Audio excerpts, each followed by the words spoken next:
जो आमिना के घर पैदा हो रहा है, जो अल्लाह का हबीब बन के जलवागर हो रहा है, वो नबी को अल्लाह ने आलिम बनाकर पैदा किया, इल्म बनाकर पैदा किया।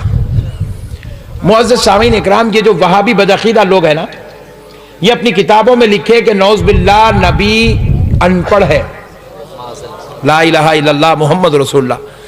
आप बहुत दूर जाने की जरूरत नहीं है।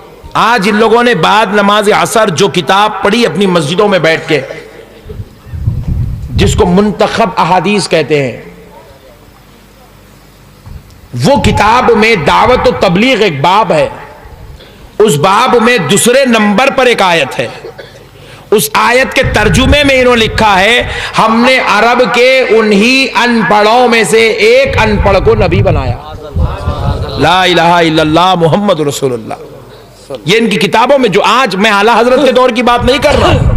आप बोलेंगे मुल्क साहब फिर वही पुराने फतवे निकाल के हस्सामुल हरमैन की बात कर रहा हूं। नहीं, खुदा की कसम मैं आज की बात कर रहा हूं। आज बाद नमाज असर, बाद नमाज ईशा, इन्होंने जो किताब अपनी मस्जिदों में बैठकर पढ़ा है, उस किताब में इन्होंने लिखा है, हमने अरब के उन्हीं अनपढ़ों में से नौज़ बिल्लाह एक अनपढ़ को नबी बनाया है, ला इलाहा इल्लल्लाह मुहम्मद रसूलुल्लाह।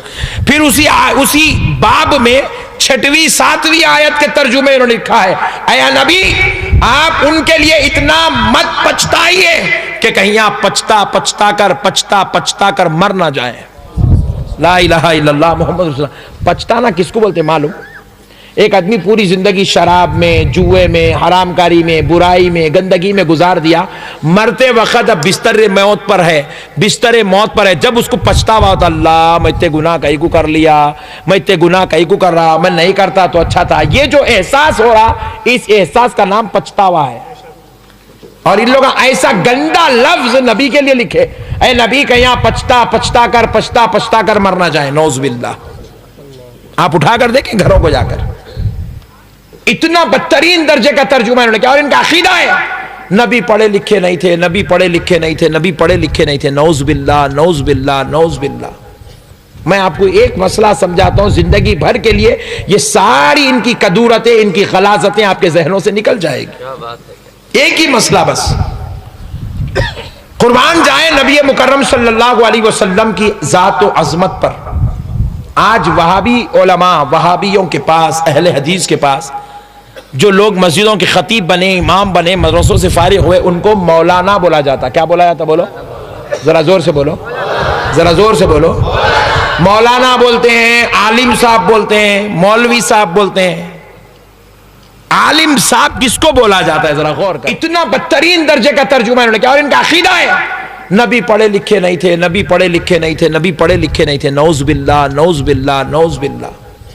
मैं आपको एक मसला समझाता हूं, जिंदगी भर के लिए ये सारी इनकी कदूरतें, इनकी गलाजतें आपके जहनों से निकल जाएगी। एक ही मसला बस, कुर्बान जाए नबी मुकर्रम सल्लल्लाहु अलैहि वसल्लम की जात व अजमत पर। आज वहाबी उलमा, वहाबियों के पास, अहले हदीस के पास, जो लोग मस्जिदों के खतीब बने, इमाम बने, मदरसों से फारिग हुए, उनको मौलाना बोला जाता। क्या बोला जाता? बोलो जरा जोर से बोलो, जरा जोर से बोलो। मौलाना बोलते हैं, आलिम साहब बोलते हैं, मौलवी साहब बोलते हैं। आलिम साहब किसको बोला जाता है? जरा गौर करें। आलिम उसको बोला जाता है जो तफसीर पढ़ा हुआ हो, जो हदीस पढ़ा हुआ हो, जो कुरान पढ़ा हुआ हो, जो फिक़ा पढ़ा हुआ हो। जो तफसीर, हदीस और फिक़ा पढ़ ले उसको आलिम बोला जाता है। Point to be noted. या जितने लोग बैठे ये सब आलिम हैं, उलमा हैं। इनको आलिम, हमको आलिम इसलिए नहीं बोला गया कि हम मैथ्स पढ़े हुए हैं, या हम ज़ूलॉजी पढ़े हुए हैं, या हम बायोलॉजी पढ़े हुए हैं, या हम जो है किसी और टेक्नोलॉजी को पढ़े हुए हैं। हमें इसलिए आलिम नहीं बोला गया, हमें इसलिए आलिम बोला गया क्योंकि हमने तफसीर पढ़ा है, हमने कुरान पढ़ा है, हमने हदीस पढ़ी है, हमने हदीस की तशरीहों को पढ़ा है, हमने फिक़ा पढ़ा है, फिक़े इमाम आज़म को पढ़ा है, फिक़े इमाम शाफ़ई को पढ़ा है। जो इल्मे दीन को पढ़ता है उसको आलिम बोला जाता है। जिसको सनद मिलती है उसको जिसको आलिम बोला जाता है, ये अहले सुन्नत में भी है, ये बाजू वालों में भी है। जरा गौर करो, बाजू वाले मौलाना बयान में बोल रहे हैं नबी को इल्म नहीं था, नबी को इल्म नहीं था। नौज बिल्लाह, नबी अनपढ़ थे, सिर्फ बोल ही नहीं रहे बल्कि किताबों में, कुरान के तर्जुमों में लिख भी रहे हैं नबी अनपढ़ थे, नबी को इल्म नहीं था। लेकिन आज दारुल उलूम कंजुल ईमान के इस जलसे से ये बात सुन लो नौजवानों, ये बात तो समझ जाओगे कुछ भी हो सकता है मगर वहाबी नहीं बन सकते हैं। क्या है आलिम? बाजू वाले मौलाना बोले हुजूर अनपढ़ थे। मैं पूछा तू क्या है? बोले आलिम। अच्छा आलिम है बोल के लोग मौलाना बोल रहे हैं? बोलो जी हाँ। मैं बोला आलिम किसको बोलते? बोले मैंने तफसीर पढ़ी, मैंने हदीस पढ़ी, मैंने फिक़ह पढ़ी, मैं अरबी ग्रामर पढ़ा, मैं मंतिक पढ़ा, मैं अदब पढ़ा, इसलिए मुझे आलिम बोलते। मैं बोला ये चारों पांचों को बाजू रख दे, बात करते हैं सिर्फ हदीस पर। किस पर? जरा जोर से बोले किस पर? जरा जोर से बोले किस पर? नहीं, इतना हल्लू बोले तो नहीं करता मैं तखरीर। हदीस पर बात करते हैं। मैं बोला ये जो तू हदीस पढ़ा, तू बुखारी शरीफ पढ़ा, किसका नाम है? हदीस का। मुस्लिम शरीफ पढ़ा, किसका नाम है? हदीस की किताब का। तिरमिजी शरीफ पढ़ा, किसको कहते हैं? हदीस की किताब को कहते हैं। तू अबू दाऊद शरीफ पढ़ा, तू इब्ने माजा पढ़ा, तू नसाई शरीफ पढ़ा, ये किसको कहते हैं? बोले हदीस की किताब को कहते हैं। मैं पूछा किसमें किसी मुल्ला का कलाम है या किसी मौलवी का कलाम है या किसी हजरत जी का कलाम है या किसी शेख का कलाम है या किसी सऊदी के कुत्ते का कलाम है? तो जवाब मिला नहीं नहीं, इसके अंदर मदीने वाले रसूल का कलाम। हदीस किसको कहते हैं? नबी के कलाम को हदीस कहते हैं। सुनो मुसलमानों, गौर से सुनो, नबी के कलाम को पढ़ा, हदीस को पढ़ा तो ये आलिम हुआ। हदीस पढ़ने वाले को आलिम, अनपढ़ की जिद आलिम है।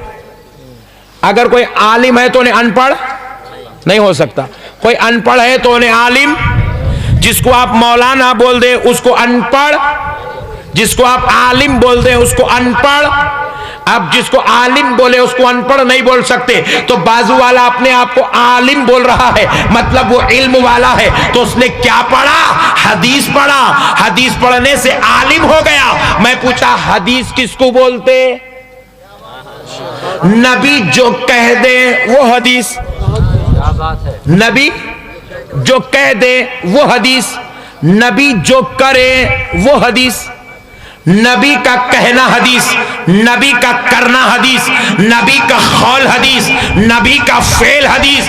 और नबी कहना और करना जरूरी नहीं है। नबी मदीने में बैठे हैं, सहाबी काम कर रहे हैं, नबी ने सहाबी के काम को देखा और खामोशी इख्तियार कर ली। नबी की खामोशी की वजह से सहाबी का अमल हदीस, सुकूत मुस्तफा हदीस, फेल मुस्तफा हदीस, खौले मुस्तफा हदीस। जरा गौर करो नौजवानों, मेरा नबी जो कह दे वो हदीस है, मेरा नबी जो करे वो हदीस है। मेरा नबी खामोश भी बैठ जाए तो खामोश बैठना हदीस है। तो मुझे कहने दो, जो नबी के खौल को पढ़ ले वो आलिम है, जो नबी के फेल को पढ़ ले वो आलिम है। अरे तू खौलो फेल को पढ़ के आलिम बन गया तो खौल बोलने वाले के इल्म का आलम क्या होगा? अमल करने वाले के इल्म का आलम क्या होगा? जो नबी कहता है तो उसकी इल्म की अजमतों का आलम क्या होगा? नारे तकबीर, नारे रिसालत, अज़मते मुस्तफा, अज़मते मुस्तफा, जश्न ईद मिलादुन नबी। मैंने कहा सुन सुन, बेशक मेरा नबी आलिम नहीं है, आलिम नहीं है। क्योंकि आलिम उसको कहते हैं जो इल्म को पढ़ता है। तू मेरे नबी को आलिम कैसे कहता? क्योंकि मेरा नबी तो इल्म बन के पैदा हुआ है। जो मेरे नबी को पढ़ता है वो आलिम बन जाता है, जो मेरे नबी को देख ले वो सहाबी बन जाता है, जो मेरे नबी को चाह ले वो आशिक बन जाता है, जो मेरे नबी को मान ले वो जन्नती बन जाता है।